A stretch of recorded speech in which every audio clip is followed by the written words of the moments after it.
grilled chicken or mga... Sandwich.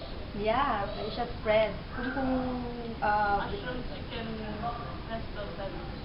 Yeah. Actually, I've made 3 kinds of canapes. It all has pesto. So, at least para malaman nyo how versatile it is. Favorite ko talaga pesto. Yeah, favorite ko pesto.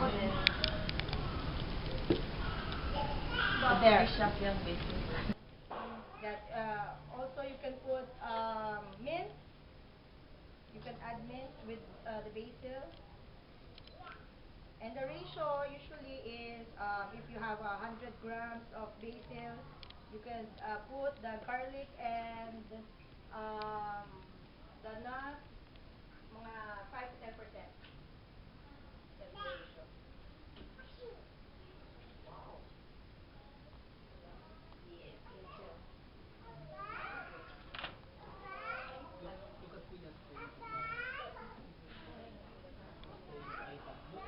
Yes, thank you.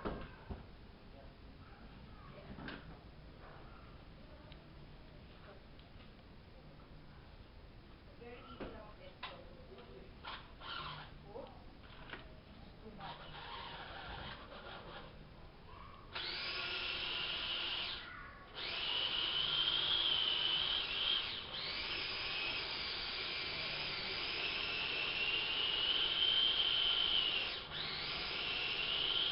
If you don't have... Coffee na yung mouth. Cheers! Cheer one.